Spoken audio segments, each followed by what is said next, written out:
Hello dear students, मैं हूं आपका इंस्ट्रक्टर प्रणय कुमार और आप देख रहे हैं Gyanodaya coaching centre YouTube channel. जैसा कि हमने पिछले क्लास में मॉडल पेपर 2 को कवर कर लिया है, आज हम मॉडल सेट 3 पर मौजूद हैं। ये इंग्लिश 100 मार्क्स का होगा, जो कि आपको क्लास 12th के सभी स्टूडेंट्स के लिए बेहद जरूरी है।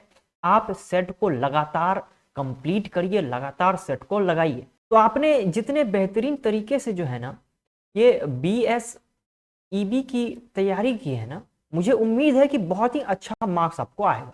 लेकिन इस वीडियो को आप जल्दी से जल्दी शेयर कर दीजिएगा, ताकि और भी वीडियोस मैं मोटिवेट होकर के लाता रहूं आप लोगों के लिए। ठीक है, तो आइए आज के इस सेट को, जो कि मॉडल पेपर सेट 3 है, आज के सेट को हम लोग कवर करेंगे। ठीक है, आइए। ग्रुप ए में ऑब्जेक्टिव टाइप क्वेश्चन होते हैं, जैसा कि आपको सबको पता है, और 50 ही आपको बनाना है। ठीक है, ये बात हमेशा याद रखिएगा। आपको ऑप्शंस चाहे 100 हो चाहे 60 हो, इसमें आपको बनाना 50 को ही है, याद रखिएगा। आइए पहले क्वेश्चन से शुरुआत करते हैं। He does not go to market dash dash dash, choose the correct question tag का ये जो है ना क्वेश्चन है। एक से दो क्वेश्चन आपको क्वेश्चन टैग से मिल जाएगा। एक बात बता दूं, अभी के अभी आप समझ जाएंगे। अगर क्वेश्चन टैग का जो पहला क्लाउज है, यानी जो सेंटेंस है, वो अगर नेगेटिव में हो तो क्वेश्चन टैग पॉजिटिव में होगा। ठीक है, और अगर यहां पर पॉजिटिव हो तो क्वेश्चन टैग नेगेटिव का होगा। अब यहां पर नेगेटिव है, कौन सा है, नेगेटिव है, तो यहां पर किसका होगा, पॉजिटिव होगा। अब ही के साथ हम लोग किसका प्रयोग करें, अब ही के साथ डजंट भी करते हैं, यानी कि ये डजंट लिखा हुआ है, नेगेटिव और नेगेटिव नहीं होगा। तो यहां पर राइट आंसर कौन सा होगा, राइट आंसर ए होगा, डज ही। कि वह मार्केट नहीं जाता है ना, तो यहां पर राइट आंसर कौन सा होगा, ए होगा, क्योंकि यहां पर नेगेटिव था, हमने कौन सा लिया, पॉजिटिव ले लिया। आइए अगला क्वेश्चन देखें क्या है। नेक्स्ट क्वेश्चन कह रहा है the great scholar and poet dash dash dash died. अब बताओ, यही चीज मैंने सिंटैक्स के चैप्टर में आपको मैंने पढ़ा दिया है। आप जो है ना इसका प्रिपरेशन जरूर करेंगे। सिंटैक्स का चैप्टर आपको मिल जाएगा प्लेलिस्ट में, और इस वीडियो के डिस्क्रिप्शन में भी चेक कर लीजिएगा। तो यहां पर एक ही बार द लगा है, यानी कि जो स्कॉलर है और पोएट दोनों क्या है, एक ही व्यक्ति है, तो ये क्या होगा, सिंगुलर होगा। और सिंगुलर के लिए सिंगुलर वर्ब लगाते हैं। तो सिंगुलर वर्ब कौन सा है, मात्र एक ही यहां पर हैज दिख रहा है, तो राइट आंसर कौन सा होगा, हैज होगा। अगर यहां पर इज दिया रहता तो नहीं होता, क्योंकि यहां पर डाइड है, ये V3 है, और V3 से पहले किसका हम लोग प्रयोग करेंगे, हैव, हैज या हैड का। तो यहां पर याद रखेंगे किसका प्रयोग करना होता है। तो यहां पर सिंगुलर था तो किसका प्रयोग किए, हैज का प्रयोग किए। ये क्यों आ रहा है भाई, चलो आ जा नेक्स्ट क्वेश्चन की तरफ। नेक्स्ट क्वेश्चन कह रहा है I dash dash dance class. तो I dash dash dance class क्या होगा, यहां पर तो डजंट होगा नहीं, क्योंकि इसके साथ लग नहीं सकता। Do not enjoy, don't enjoy, I am not enjoying dance class. तो याद रखिए मैं डांस क्लास को पसंद नहीं करता हूं। तो I do not enjoy dance classes, यानी मैं डांस क्लासेस को पसंद नहीं करता हूं। आपको जरा सा अगर बुद्धि हो तो मुझे बताइए कि यहां पर ये क्यों गलत है, ये क्यों नहीं होगा, जो कि सी आंसर सही होगा। आइए नेक्स्ट क्वेश्चन की तरफ। नेक्स्ट क्या है, I bought dash dash occasion. अब किससे, फ्रॉम ओकेजन, अच्छा प्रीपोजिशन का जो है सवाल है, for occasion, from occasion, at या फिर ऑफ। तो यहां पर सही प्रेपोजिशन का प्रयोग करना है। हम लोग बोल देते हैं प्रीपोजिशन, लेकिन होता क्या है, प्रेपोजिशन। तो यहां पर क्या होगा, एट का प्रयोग करेंगे। ठीक है, नेक्स्ट क्वेश्चन कह रहा है have my orders been carried out by you, choose the active voice. अब कह रहा है एक्टिव वॉइस को चूज करने के लिए। तो जाहिर सी बात है कि ये एक जो है प्रश्नवाचक है, तो प्रश्नवाचक में प्रश्नवाचक ही बना रहेगा। यानी हैव है, सब्जेक्ट अगर इधर यू आएगा तो यू के लिए आगे लेकर के आएंगे, और हैव ऑर्डर द कैरिड। अब इसमें कौन सा सही होगा, देखिए कौन सा होगा। अब जाहिर सी बात है कि यहां पर हैड तो होगा नहीं, विल होगा नहीं, कैन होगा नहीं, क्योंकि ये कहां से आ गया भाई, अपने आप से। तो यहां पर राइट आंसर कौन सा होगा, बी होगा। तो यू आगे आएगा तो यू ही रह जाएगा, यू के साथ क्या लगाते हैं, हैव लगाते हैं। ये तो मैंने देखा भी नहीं इधर कि क्या होगा, बस राइट आंसर बता दिया कि राइट आंसर कौन सा होगा, बी होगा। ऐसे ही आपको फंसाता है, छोटी छोटी बातों पर आपको ध्यान रखने की जरूरत है। Choose the correct sentence. अब कह रहा है कि चूज द करेक्ट सेंटेंस, सही सेंटेंस को चुनिए। आपको मैंने बताया था, अच्छा चलो देखते हैं I am not used to shouting, I am not used to shout, I am not used over shout, I am not used by shouting. तो किसका प्रयोग करेंगे? याद रखिएगा कि जब भी होता है यूज्ड टू होता है, क्या होता है? यूज्ड टू, और टू के बाद हमेशा वर्ब का पहला रूप प्रयोग में लिया जाता है। तो यहां पर राइट आंसर कौन सा होगा? बी होगा, I am not used to shout. यहां पर ये आंसर क्या होगा? राइट होगा। नेक्स्ट क्वेश्चन कह रहा है I am found dash dash music, I am found of music, यहां पर भी प्रेपोजिशन से पूछा था, जो वहां राइट आंसर ऑफ होगा। आइए नेक्स्ट क्वेश्चन की तरफ। नेक्स्ट क्वेश्चन कह रहा है Paris is the dash dash city in Europe. अब यहां पर क्या करना होगा? देखिए यहां पर ये एक डिग्री से सवाल है। अब यहां पे क्लीन होगा, क्लीनर होगा, मोस्ट क्लीन या क्लीनेस्ट होगा। जब तुलना किसी से की जा रही है और उसे सर्वश्रेष्ठ बताया जा रहा हो, जैसे ही देखेंगे द लगा है यानी सुपरलेटिव डिग्री का है, तो यहां पर राइट आंसर क्लीनेस्ट हो जाएगा। डी आंसर क्या होगा? राइट होगा। अगर यहां पर पहले से ही क्लीनेस्ट होता और यहां पर खाली जगह देता तो याद रखिएगा यहां पर क्या होगा? द होगा। यानी सुपरलेटिव डिग्री से पहले द का प्रयोग किया जाता है। इस बात को भी आप लोग याद रखेंगे, काफी इंपॉर्टेंट है। आइए नेक्स्ट क्वेश्चन की तरफ। तो कह रहा है dash dash I open my window. तो यहां पर किसका प्रयोग करेंगे? Out, have, should, must. तो ये जो है कि जिस मॉडल सेट से मैं बता रहा हूं वहां पर इसका आंसर मस्ट बता दिया है। लेकिन याद रखिएगा जब शुड का है यहां पर ऑप्शन तो शुड होगा। Should I open my window, क्या मुझे मेरा विंडो खोल देना चाहिए? तो राइट आंसर कौन सा होगा? सी होगा। हैव नहीं होगा, बाउट भी नहीं, आउट भी नहीं होगा। ठीक है, अब आइए नेक्स्ट क्वेश्चन की तरफ। नेक्स्ट क्वेश्चन कह रहा है the price of mangoes dash dash gone up. ये बताइए कि ये वाला भी रूल मैंने आपको कहां पर पढ़ाया है? सिंटैक्स के चैप्टर में आपको पढ़ा दिया है और बहुत बार मैंने आपको बताया है कि यहां पर किसका प्रयोग करें। यहां पर देखिए तो प्राइस की बात हो रही है, ठीक है, प्राइस की। तो ये क्या होगा? एक सिंगुलर वर्ब का प्रयोग हम लोग करेंगे। अब यहां पर V3 है तो V3 से पहले कौन सा सिंगुलर वर्ब आता है? एक ही दिया है। अच्छा दिया है यहां पर, ये तो ऐसे ही गलत है, हैव्स दे दिया है। तो राइट आंसर कौन सा होगा? ये होगा हैज। इतना आसान ऑप्शंस है ना कि ऑप्शंस को देख करके भी आप लगा सकते हैं, कोई दिक्कत की बात नहीं। समझ में आया? ऐसे भी मैं बता दूं एक चीज, अगर शुरुआत में द हो, यहां पर कुछ भी हो, ऑफ हो, यहां सिंगुलर प्लूरल कुछ हो, इसके साथ हमेशा सिंगुलर वर्ब का प्रयोग करते हैं। ठीक है, याद रखेंगे। आइए नेक्स्ट क्वेश्चन की तरफ। Dash dash Himalayas lie to dash dash north of India. याद रखिएगा हिमालय, बड़े पर्वतों के नाम के पहले भी द का प्रयोग होता है और दिशाओं के नाम के साथ भी द का प्रयोग होता है। तो दोनों जगह पे द होगा। ऐसा कौन सा ऑप्शन है? ऑप्शन सी है। तो ऑप्शन सी राइट होगा। The Himalaya lies to the north of India. यही तो ग्रामर है, इसी को ग्रामर कहते हैं। अगर आपने ये सारी चीजों को पकड़ लिया ना, समझिए आप जो है ना एक इंटेलिजेंट स्टूडेंट बन चुके हैं। आइए नेक्स्ट क्वेश्चन भी आर्टिकल से है। Dash dash lion is dash dash king of bats. तो यहां पर किसका प्रयोग करेंगे?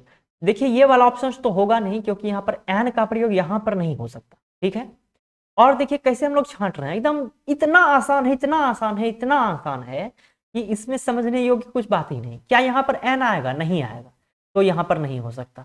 यहां पर भी एन नहीं आएगा क्योंकि लायन है, यानी ये ऑप्शन और ये ऑप्शन होगा ही नहीं। तो बचा यही ना। तो राइट आंसर कौन सा होगा? यही होगा। यही चीज आपने अगर फाइनल एग्जाम में खोज लिया ना, समझिए बेड़ा पार हो गया आपका। ऐसे ही मैं पढ़ाता हूं आपको ऑफलाइन बैच में। खैर ये तो सपोर्टिंग वीडियोस हैं, यहां से आप खूब मदद लीजिए, खूब हेल्प लीजिए और खूब इसको शेयर करिए ताकि मैं भी मोटिवेट रहूं, ऐसे ही वीडियोस आपके लिए लाने के लिए लगातार लाता रहूं। ठीक है, देखा आपने कैसे आंसर मैंने खोज लिया। राइट आंसर कौन सा होगा? सी होगा। नेक्स्ट क्वेश्चन फिर से जो है आर्टिकल से ही है। Dash dash aeroplanes can fly very fast. अब जैसे ही विद्यार्थी देखेंगे अरे एरोप्लेन आ गया, लगा दो एन, तो थोड़ा रुको। एरोप्लेन्स लिखा गया है प्लेन्स, यानी कि ये क्या है? ये एक प्लूरल है और प्लूरल के साथ नो आर्टिकल। राइट आंसर कौन सा होगा? राइट आंसर डी हो जाएगा। देखा, ऐसे ही सचेत रहना है आपको फाइनल एग्जाम में। ठीक है, नेक्स्ट क्वेश्चन देखिए क्या कह रहा है। The medicine cured her dash dash her disease. तो डिजीज से जब जो है कि लड़ते हैं तो किससे? ऑफ डिजीज होगा। तो ऑफ डिजीज होगा क्योंकि सिंस होगा नहीं, विथ नहीं, ओवर नहीं, तो क्या होगा? ऑफ ही ना होगा जी। तो ऑफ राइट आंसर हो गया। अब कह रहा है Anand borrowed RS 1000 dash dash him. Anand ने उससे लिया उधार 1000। जब उससे लिया, जुदाई हुई, तो किसका प्रयोग करेंगे? फ्रॉम का प्रयोग करेंगे। राइट आंसर कौन सा होगा? बी हो जाएगा। आइए अब जो है नेक्स्ट क्वेश्चन की तरफ हम लोग आते हैं। नेक्स्ट देखिए कह रहा है, यहां पर कह रहा है कि कॉम्बिनेशन को चूज करना है। He is unwell, he cannot attend college, यानी कि वो ठीक नहीं है तो वो कॉलेज को अटेंड नहीं कर सकता। राइट कॉम्बिनेशन क्या होगा? He is unwell if cannot college, if कहां से आ गया? He is unwell as he cannot attend college, he is unwell he cannot attend college, he is unwell so he cannot attend college, ये वाला right answer हो जाएगा। यहां पर देखिए सटीक कोमा लगाया और सो भी लगाया है, क्योंकि अनवेल है इसलिए वो कॉलेज को अटेंड नहीं कर सकता। राइट आंसर कौन सा होगा? राइट आंसर डी होगा। आइए हम लोग नेक्स्ट क्वेश्चन की तरफ आते हैं। नेक्स्ट क्वेश्चन कह रहा है व्हाट डिड ही से, दिस वाज इट। इसमें भी चूज करेक्ट जो है कि कह रहा है कॉम्बिनेशन को, सही कॉम्बिनेशन को चूज करने के लिए, तो कौन सा राइट आंसर होगा? तो कौन सा होगा? व्हाट डिड ही से फॉर इट, व्हाट ही से for it, this was what he said. तो ये वाला कॉम्बिनेशन सही लग रहा है। ऐसे भी देखिए this was what he said, तो यहां पर ये आंसर सही हो जाएगा। आइए नेक्स्ट क्वेश्चन की तरफ। तो कह रहा है one dash dash not touch A live wire. अब किसी को भी जो है ना टच नहीं करना चाहिए करंट वाला वायर, मतलब क्या होता है? तार। तो मस्ट का प्रयोग करेंगे, तार को छूना ही नहीं चाहिए जब उसमें करंट हो। तो क्या इसमें कैन का प्रयोग करेंगे? विल का, वुड का? बिल्कुल नहीं। ऐसी स्थिति में तो मस्ट का प्रयोग होगा ही होगा। तो राइट आंसर कौन सा होगा? राइट आंसर बी हो जाएगा। आइए नेक्स्ट क्वेश्चन की तरफ। तो कह रहा है a driver dash dash follow the rules of the road, यानी कि ड्राइवर को करना चाहिए फॉलो, नियमों को, रोड के नियमों को फॉलो करना चाहिए। तो किसका प्रयोग करेंगे यहाँ पर? राइट आंसर कौन सा होगा? मस्ट हो जाएगा, कि ड्राइवर को तो रोड के नियमों का पालन करना ही चाहिए। ठीक है, तो यहाँ पर मस्ट का प्रयोग कर देंगे। आइए नेक्स्ट क्वेश्चन की तरफ। तो कह रहा है you dash dash not scrub the floor, the made will do it. तो यहां पर कह रहा है कि यू डैश डैश नॉट, यानी नेगेटिव सेंटेंस है, और यहां पर कह रहा है मेड वो कर देगी।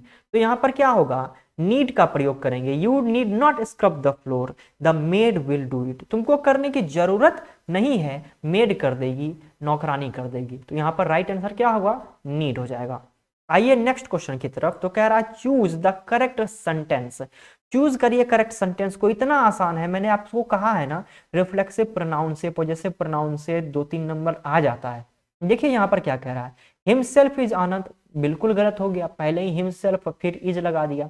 हिम इज आनंद, ये भी गलत हो गया, ऑब्जेक्ट हो गया और इस प्रकार से लगा दिया। तो राइट आंसर जो है सी हो जाएगा, ही इज मिस्टर आनंद। कितना आसान है। राइट आंसर कौन सा होगा? सी होगा। आइए नेक्स्ट क्वेश्चन की तरफ आते हैं। नेक्स्ट क्वेश्चन देखें क्या कह रहा है। चूज द करेक्ट सेंटेंस, फिर से चूज द करेक्ट सेंटेंस है। आइए देखते हैं क्या कह रहा है। Jeans was not permitted in our college, jeans were not permitted in our college, jeans is not permitted in our college, none of these है। तो राइट आंसर कौन सा होगा? जीन्स है यहाँ पर लगा हुआ, तो राइट आंसर कौन सा होगा? वेयर का यहाँ पर प्रयोग करना पड़ेगा। बी आंसर सही होगा। अगर हम लोग वाज का प्रयोग करें तो इज का क्यों नहीं करें? यानी जाहिर सी बात है यहाँ पर फंसाया है। इनसे भिन्न क्या है? बी है। हालांकि जो प्लूरल जो है, ये प्लूरल है, जो सिंगुलर होता है वो जीन होता है, और यहाँ पर एस लगा देते हैं तो जीन्स हो जाता है। लेकिन अब जो मॉडर्न जो है ये ग्रामर है ना, जीन्स को जीन्स ही बोलता है, यानी इसकी को सिंगुलर ही मानता है। ऐसा क्वेश्चन आ गया है कि दोनों दिया हुआ है, तो राइट आंसर ये होगा। आप लोग डिक्शनरी में सर्च करेंगे तो जीन भी होता है सिंगुलर और प्लूरल जीन्स। लेकिन अब कहता है कि जीन्स जो है ना एकदम पूरा इसको सिंगुलर ही रखिए। जैसे न्यूज, NEWS, लास्ट में एस है तो इसको प्लूरल मानेंगे नहीं ना, सिंगुलर ही मानेंगे। तो थोड़ा सा फंडा है, समझिएगा। नेक्स्ट क्वेश्चन कह रहा है, इसका आंसर मैं बता दूं, इसका आंसर बी होगा इस स्थिति में। नेक्स्ट देखिए क्या कह रहा है। The antonyms of active. अब एक्टिव का एंटोनिम्स, एंटोनिम्स का मतलब क्या होता है बताओ जरा सा? विपरार्थक शब्द। तो एक्टिव का क्या होगा? इनएक्टिव। तो राइट आंसर कौन सा होगा? ए हो जाएगा।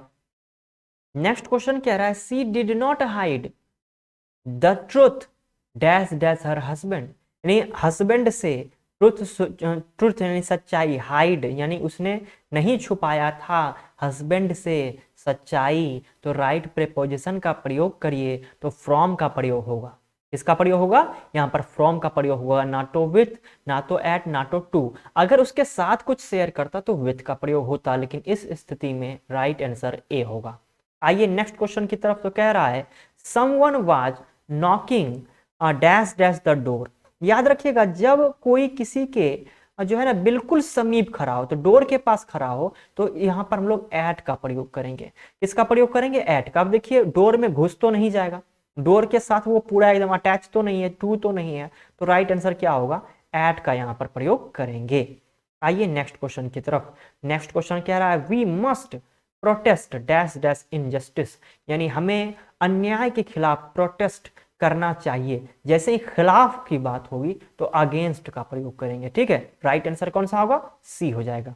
आइए नेक्स्ट क्वेश्चन की तरफ। तो नेक्स्ट कह रहा है dash dash books you gave me are very interesting. देखिए ये वाला इतना इंपॉर्टेंट है कि मैंने ऑफलाइन में भी बताया था कि यहाँ पर तो ए का प्रयोग कर दें, एन का प्रयोग कर दें, बुक देख लें, नन का प्रयोग कर दें। याद रखिएगा ऐसा नाउन जो काउंटेबल हो, अनकाउंटेबल हो, कुछ भी हो, उसकी चर्चा पुनः की गई यानी वही किताब, तो वो स्पेशल हो गया। उसके साथ किसका प्रयोग करेंगे? द का प्रयोग कर देंगे, क्योंकि वो किताब जो तुमने मुझे दिया था वो इंटरेस्टिंग है।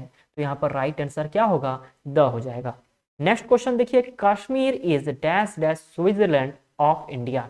ये भी मैंने आपको नाउन के चैप्टर में पढ़ाया था। अगर दो बड़ी बड़ी चीजों की जो है तुलना की गई है तो कश्मीर स्विट्जरलैंड है इंडिया का, तो राइट आंसर क्या होगा? राइट आंसर सी हो जाएगा। देखिए आर्टिकल से कितना क्वेश्चन पूछा, तो एकदम आप लोग तैयारी बेजोड़ रखिए अपना।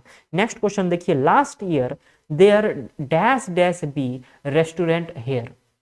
अब यहाँ पर क्या है कि यहाँ पर जो है कि जो आपका मॉडल सेट है उसमें आंसर दे दिया है कुछ और, लेकिन देखिए उसमें यूज्ड टू दे दिया है, लेकिन हमको लगता है यहाँ पर माइट होना चाहिए क्योंकि ये पास्ट भी दर्शा रहा है। ठीक है, क्योंकि लास्ट ईयर की बात हो रही है। Last year there might be a restaurant here. ठीक है, तो यहाँ पर इसका प्रयोग करेंगे। यूज टू भी पास्ट दिखाता है लेकिन सूट नहीं कर रहा। Last year there used to be restaurant there, यहाँ पे देयर के अलावा कुछ और होता ना तब यूज टू सुटेबल था, ऐसे माइट दिया है तो यही राइट आंसर होगा। आइए next, my grand father dash dash not read without glasses, यानी नहीं पढ़ पाते हैं, तो किसका प्रयोग करेंगे? तो वहां तो पढ़ना वो एक क्षमता और योग्यता हो गई, तो पढ़ ही नहीं सकते हैं तो कैन का प्रयोग करेंगे। My grand father can not read without glasses, यानी गिलास के बिना नहीं पढ़ पाते। आइए नेक्स्ट क्वेश्चन की तरफ। तो नेक्स्ट क्वेश्चन कह रहा है I will by the tickets in advance change into passive voice. Passive voice को क्या करना है? चेंज करना है। तो द टिकट पहले आएगा क्योंकि ये ऑब्जेक्ट है, तो द टिकट्स तो ऑब्जेक्ट एक ही आया है। ये देखिए ऐसे ही मैं आपको बताया था, एक चीज खोजोगे तो बन जाएगा। The tickets will be bought by me in advance. In advance सब जो यहाँ पर दिया है ये सब ऐसे ही आपको फंसाने के लिए दिया है, ये तो होगा ही नहीं। ऐसे ही आप वॉइस को देखिए और राइट आंसर लगा दीजिए। कौन सा होगा? सी होगा। अगर आपने जान गया कि सब्जेक्ट ऑब्जेक्ट कब बनता है, ऑब्जेक्ट सब्जेक्ट कैसे बनता है, तो वही वॉइस है। आइए नेक्स्ट। नेक्स्ट क्वेश्चन कह रहा है the porter was carrying the language जो भी हो change to passive voice. Passive voice में क्या करना है? चेंज करना है। तो द पोर्टर, इसमें तो पेसिव आएगा, तो ये देख लो जी, एक ये आया है एक ये आया है।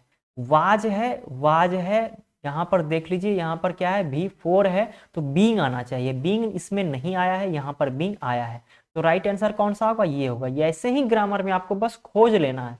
V4 देखा तो पेसिव में बीइंग आना चाहिए, बीइंग आ गया, हो गया। और ये केवल 12th में ही नहीं बल्कि बहुत सारे कॉम्पिटिटिव एग्जाम में भी ऐसा पूछ देते हैं। नेक्स्ट क्वेश्चन कह रहा है choose the synonyms of general. General का साइनोनिम्स क्या होगा? साइनोनिम्स का मतलब क्या होता है? समानार्थक। तो जनरल मतलब नॉर्मल, तो राइट आंसर कौन सा होगा? सी हो जाएगा, नॉर्मल। नेक्स्ट क्वेश्चन देखिए राहुल सेड, ये जो है आपका नरेशन का है, where I will go now. तो यहाँ पर क्या होगा? सेड है तो आस्क में बदलेगा, सभी कोई आस्क में बदल दिया है, बिल्कुल जी। उसके बाद where he would go then, उसके बाद देखिए यहाँ पर विल लगा दिया है, वुड बी लगा दिया है, नन ऑफ दीज। तो विल तो यहाँ पास्ट में बदलेगा क्योंकि देखिए ये पास्ट है तो ये भी पास्ट, ठीक है, दोनों को पास्ट में रखना पड़ेगा। और उसके बाद ये हमारा गो तो पहला फॉर्म में है ही, तो राइट आंसर कौन सा होगा? राइट आंसर सी हो जाएगा। आइए अब नेक्स्ट क्वेश्चन की तरफ आए। तो नेक्स्ट क्वेश्चन भी नरेशन से है। कह रहा है रोकी सेड टू जो, क्या है जो? किसी का नाम होगा। मे आई यूज योर पेन टुडे, यहां पर कह रहा है कि इनडायरेक्ट जो है कि नरेशन को चूज कीजिए। तो कौन सा यहां पर राइट आंसर होगा, मैं देख रहा हूं सेड है आस्क में बदल गया, जो if me might use her, आज देखिए ये आस्ट है तो पास्ट में है, और इधर भी कौन सा आएगा, पास्ट में आएगा, तो माइट क्या है, पास्ट है। राइट आंसर कौन सा होगा, बी होगा। ज्यादा आपको सोचना विचारना नहीं है, ये ऐसे ही देता है आपको समय जो है लेने के लिए। तो आपने देख लिया यहाँ पर पास्ट आता है, ये सेड आस्ट में बदलता है, ये पास्ट तो ये भी पास्ट, तो राइट आंसर कौन सा होगा, बी होगा। आइए नेक्स्ट क्वेश्चन की तरफ। नेक्स्ट क्वेश्चन कह रहा है चूज द करेक्ट सेंटेंस, सही सेंटेंस को चुनना है। मुकेश एंड आई होना चाहिए, मी दे दिया है, नहीं होगा। Mukesh and I are going to Delhi, Mukesh and, ये तो मैंने इतनी बार आपको बताया ना सिंगुलर प्लूरल वाला, कि इसका तो बात ही मत करिए। राइट आंसर कौन सा होगा, बी होगा। क्यों होगा, दो सब्जेक्ट जुड़े हैं, प्लूरल सब्जेक्ट लेंगे, ठीक है। आई को देख के हम नहीं लगाना है, प्लूरल सब्जेक्ट लेंगे, प्लूरल भर्व लेंगे, तो प्लूरल भर्व प्लूरल सब्जेक्ट के लिए होता है, तो यहाँ हो गया। मी क्यों नहीं हुआ, क्योंकि ये ऑब्जेक्ट थोड़ी है, ये तो दो सब्जेक्ट मिले हुए हैं। कितना आसान है जी। अच्छा, तो यहां तक हमारा ग्रामर का क्वेश्चन था। अब यहां से हमारा किताब से यानी रेनबो और स्टोरी ऑफ इंग्लिश का क्वेश्चन चालू होगा, लेकिन इसके दूसरे भाग में हम इसको कवर करेंगे। फिलहाल मुझे ये बताइए कि वीडियो आपके कितने हेल्प में आया, नीचे कमेंट करके। आप लोग कमेंट भी जो है ना चेक करिए, कभी कभी मिस्टेक हो जाता है, तो वो सारी गलतियों का सुधार मैं कमेंट बॉक्स में जरूर कर देता हूं। डिस्क्रिप्शन को चेक करिएगा, और भी आपको प्लेलिस्ट मिल जाएंगे। फिलहाल वीडियो आपके हेल्प में आया है तो सर लाइक और शेयर जरूर कीजिएगा। चैनल पर पहली बार आए हैं तो सब्सक्राइब करके बेल आइकन को हिट कर दीजिएगा, ताकि ऐसे ही लगातार कमाल के वीडियोस आपको मिलती रहें। फिलहाल आज के लिए इतना ही, मिलते हैं किसी अन्य क्लास में।